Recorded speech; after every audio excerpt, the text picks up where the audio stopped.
Hello friends, welcome to Jenny cooks. Friends, idli தோசைக்கு எப்போவுமே வெரைட்டியாக சட்னி இருந்தால் தான் நம்ம எல்லாருக்குமே ரொம்ப பிடிக்கும். அதே மாதிரி ஹெல்த்தியாகவும் இருக்கணும். இப்போ இந்த சட்னி எப்படி செய்கிறதுன்னு வாங்க பார்க்கலாம். ஒரு பாத்திரம் அடுப்பில் வச்சுக்கோங்க. அதில் 2 டேபிள் ஸ்பூன் ஆயில் சேர்த்துக்கோங்க. ஆயில் நல்லா சூடானோடனே ஒரு 200 கிராம் துருவின பீட்ரூட் இருந்து இது கூட சேர்த்துக்கோங்க.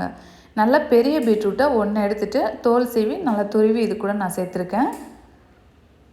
இதை ஒரு 5 நிமிஷம் ஹை ஃப்ளேமில் வச்சுட்டு நல்லா வதக்கி எடுத்துக்கோங்க. 5 நிமிஷத்துலேயே நல்லா சுருண்டு வதங்கி வந்துடும்.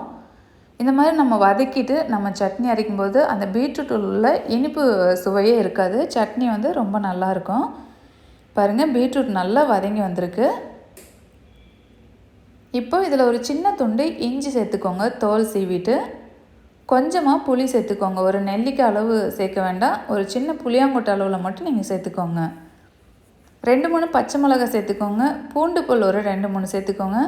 1/4 மூடி தேங்காய் சேர்த்துக்கோங்க. நான் கட் பண்ணி சேர்த்துருக்கேன், நீங்கள் துருவி கூட சேர்த்துக்கலாம். பச்சை மிளகாய் உங்கள் காரத்துக்கு ஏற்ற மாதிரி சேர்த்துக்கோங்க.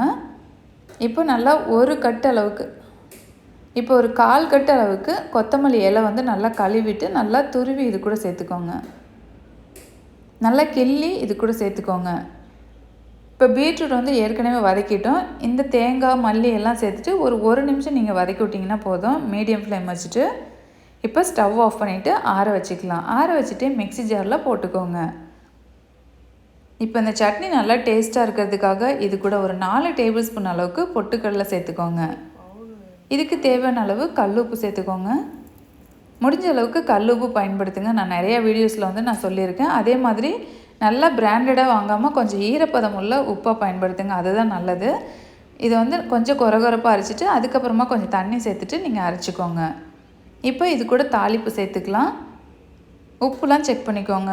ஃப்ரெண்ட்ஸ், சூப்பரான பீட்ரூட் சட்னி ரெடி ஆகிடுச்சு. கண்டிப்பாக நீங்களும் இதே போல் ட்ரை பண்ணி பார்த்துட்டு எப்படி இருக்குன்னு கீழே கமெண்ட் பண்ணுங்கள். இந்த வீடியோ பிடிச்சிருந்தா இதுக்கு ஒரு லைக் கொடுங்க. உங்கள் ஃப்ரெண்ட்ஸ் ரிலேட்டிவ் கூட மறக்காமல் ஷேர் பண்ணுங்கள். என்னோடய ரெசிபீஸ்லாம் உங்களுக்கு பிடிச்சிருந்தா நம்ம சேனலை சப்ஸ்கிரைப் பண்ணிக்கோங்க. பக்கத்தில் இருக்கிற பெல் ஐக்கானே கிளிக் பண்ணிவிட்டு ஆல்ன்ற ஆப்ஷனை மறக்காமல் கிளிக் பண்ணிக்கோங்க. தேங்க்யூ.